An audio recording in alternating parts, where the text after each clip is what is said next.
Hey, I'm Patrick. I'm Julia. And we're Trailside Vitals. Today we'll be showing you what we have in our backpack for backpacking of 2025. All right, so first up, we got the Osprey, what was it, 58? Exos 58? I have the Asia And the 58. Asia. We went up for these ones just because they seem like the kind of larger size. We're looking for something larger to kind of go so we could fit in all of our stuff for maybe those multi-day hikes or even those wintertime or fall time hikes where you have to bring some winter clothes. We're in upstate New York, so it gets a little chilly out here, especially during, it's June 1st or June 2nd right now, and it's still getting down to low 40s right now. Yeah, so we definitely want to have enough room so we could pack all this stuff. We also like the little amenities and stuff, so bring some extra, the fishing rods and stuff can always be put on the outside of these bags, which is nice. I just picked the Asia specifically because it also has an extra small size, and I am 5'2", so it's hard to find things that fit right on the back. And again, it's a really big backpack, but it doesn't feel like it when you're carrying the weight. They do have removable brains, and they have a water reservoir right here that you can put on the inside of your pack. But I just prefer to not use them. And they have really good hip belts. Last thing I want to talk about this backpack actually is that it has a really good system on the back for suspension. So it has all these holes that help you not get a sweaty back. And then it also helps you kind of like stay off of the actual backpack. And it helps kind of distribute the weight a little bit better.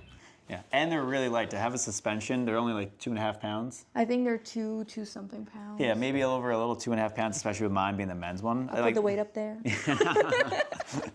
They're not for any means ultra light, but they're really light for what they are. But they are light for what they are, for the functionality. So you also see that we have the strap right here. I don't have the bear spray on me. We around New York, we have bears all over the place, especially in the Adirondacks. So we need to carry bear spray on us all the time just for safety. But we also have a bear container, which we'll be showing you later. Also attached on sunscreen. I'm always trying to put on more sunscreen. Because I tell him to. Yeah, it's because she tells me to. The Exos 58, so far we've been happy with them. We'll see how they take us for summer 2025. All right, so up next we have our tent. And for our tent, we have the X-Mid 2. So we have a 2-person sleeping tent. It's really light, it's a trekking pole tent. We've opted for this one just because before we had a 3-person tent. Yeah. It was way too big. I think it was reaching like 6 pounds or something like that. It was like 7 pounds total. It was originally for car camping, and then we just went on for regular camping with it, and we realized it was just not conducive for what we're doing. So we went with the X-Mid. It's a very good price. I think we got it like $300 and stuff with shipping and taxes and stuff. The only thing is that it doesn't come with stakes unless you pay extra for the stakes. So we just took our stakes from our previous tent, our Mountain Hardware tent, which has good stakes, and we're just be using those for our trekking pole tent today. It's nice because it fits 2 people.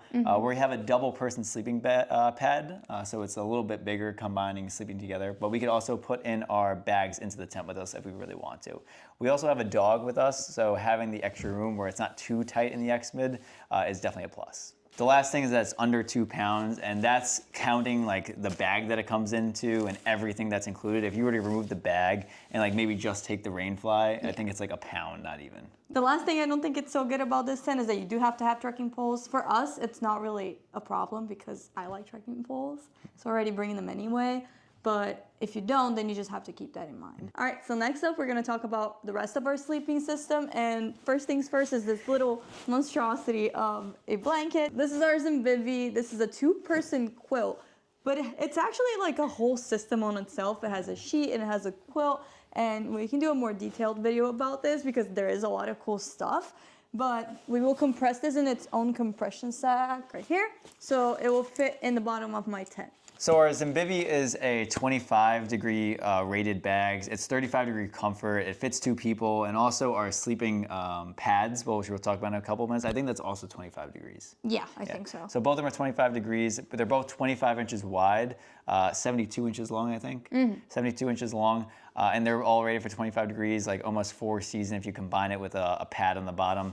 And they've just fit well together with the Zimbivi system, like we were saying. Like this is meant to be with 2 people. We like cuddling at night in the woods and staying warm. I get cold, she's really hot, so she's my heater. And so it's nice to have a system we can have together that's made for it. So this is the quilt. And then this is the kind of mattress topper that goes on it. And it has this really nice hood thing that when you're in the bag, it like goes over your head like this. And it's just really comfortable. And the fabric's super soft. It's really comfortable and it feels a lot more like an actual like bed in your house. Feels like a comforter. Yeah. Yeah, it does feel a lot like a comforter. And it is made with down, so it feels like very soft in the skin and everything. It also has attachments on the inside for our pillows, so they don't keep moving around everywhere in the middle of the night. So if you notice, it's shrunk quite a bit here. And so they also have to come with this compression straps, which are made from Zimbivi, 4 straps on each side. You kind of just put those over. And after all that work, boom, it's compressed. But it's basically a bed compressed into like a little brick. So it's fantastic. And this will go in the bottom of my backpack because Patrick carries pretty much everything else. And I just like to put it straight down. And then just turn it sideways. And it fits perfectly just like sideways into the bottom of my backpack. So the rest of the Zimbivi system, we have our sleeping pillow and our pad. They are the smallest pad. It is pretty small. It condenses down pretty well, but they're comfortable. And this is our pillow. I know our pillow looks very large compared to some of the other ones out there. It's not a compression sack. It's not like pushed down anyway. It definitely could go down more if we wanted it to. But it's very, again, very comfortable. There's a down 25-degree rated topper, then there's a blow-up pillow in there, and then also a cloth or sheet. A sheet that goes over the pillow to make it even more comfortable. And you can see that it could easily like be compressible to like at least half of the size that it is. And it weighs nearly nothing. Yeah, it's nothing. Okay, so we're talking next about our food system. And to start, I like to bring our bear container in. So as Patrick said earlier, we are in the Adirondacks and this is bear country. So a lot of the places that we go camp require that you have a bear container. We got the one from REI. So right now it's in its short version. It does have like a second compartment that makes it big, but because we're just going for one night this time, we're not gonna bring the big part. So for our dinner the day that we hike in, we're gonna bring our mountain house foods and everything that has scent needs to go inside the bear container. And then we bring a bunch of snacks that goes fig bar, brownies, protein bars, and then something that's really important for Patrick is the chicken jerky. They're so good. They're really good. They're so good. I don't know what it is about them, but they're delicious. I also like to bring some fruit snacks. I have ramen for breakfast. Don't judge me. I just think it's delicious. Some chocolate milk, lollipops because we're 5, and then Bowie's treats, which are he thinks is very important. So all of this is going to go in the bear container. And I'm just going to pack it all up so I can put it on the middle of my backpack so it stays right centered in my back.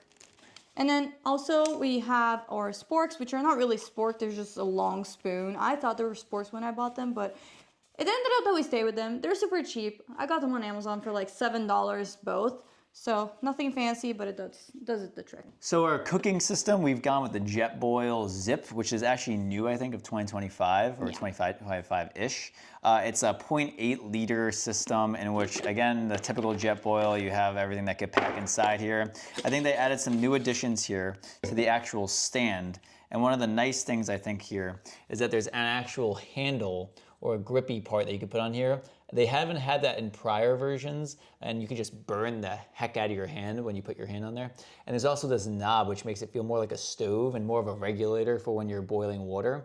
But the Jetboil we just find is more stable. It's the most stable system that's out there compared to some of the other ones that can be a little like knock over your boiling water or fire that's going on in the woods.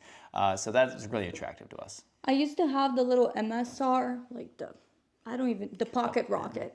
And with a little stove on it, it was just a little bit more bulky. And as he was saying, I thought it was not as stable and I was scared of like bumping into it. Or if we are in a little bit of an incline, it would like tip over a little bit. So I just think the Jetboil's a little better. And it comes with the little legs here that stabilize it even more. And the last thing is actually this top is really cool because it's got the strainer, which I always like. And also the cup on the bottom, which is always nice to sip out of if you're drinking your morning coffee or water or whatever you might be drinking, like the hot cocoa that we packed before. All right, so up next we have our water filtration system and just our waters as well. So we just go with the usual smart waters. We don't have an Nalgene or anything like that. But with the water filtration system, we kind of put in our little baggie over here. We have the Sawyer Squeeze. And new to Sawyer Squeeze, I think this year, in the last year or so, is the knock, or however you say knock or whatever it is. They have the new 2-liter filtration bag, which usually you were only able to get from Knock, and you had to buy them separately from the Sawyer Squeeze and stuff. And that was everyone's biggest gripe with Sawyer, was that their little bags that they gave you were horrible and you weren't able to filter anything with it. But they kind of made a smart decision by partnering with them.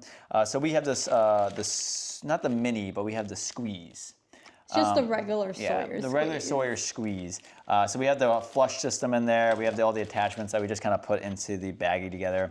And I'll just put this into the brain of my bag so that if we're walking by a river or a stream that we need to filter water, I can just pull it on out, filter water, and we can move on our way. Okay, so this is our poop kit. So inside of our poop kit, we have a couple of different things. This is our trowel. We bought this on Amazon. Of course, I had to have the pink. What is the name of this thing?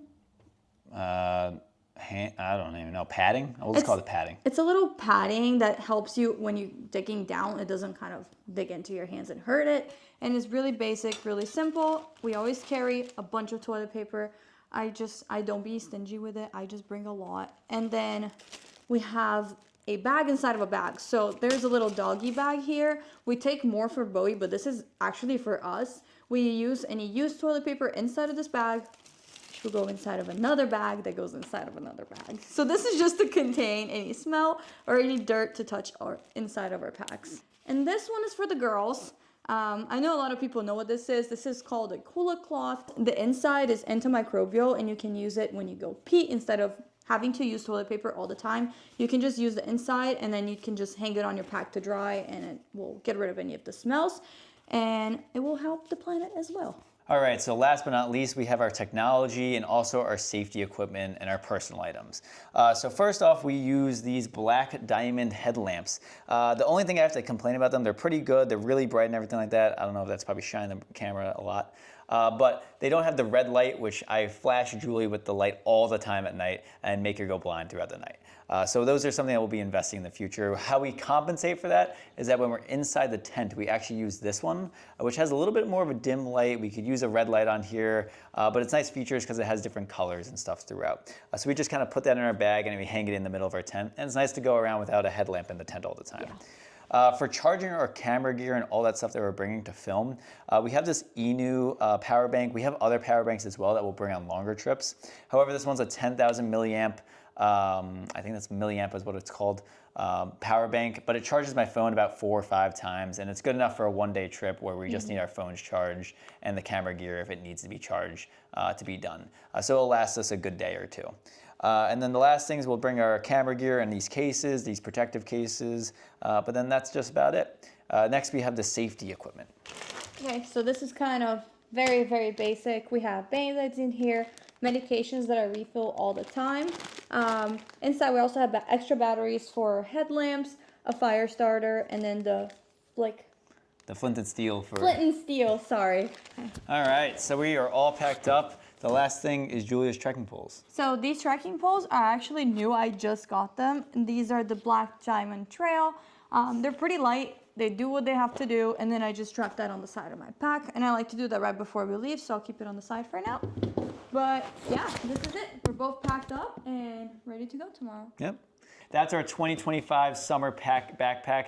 We'll come back in at the end of the summer and see if we took anything out, changed anything, or even added anything to this. Thank you for watching. We'll link everything below of what we used in the link so you could go and see it for yourself and check it out if you want to buy it or if you're interested in just looking more on the information and the specs about it.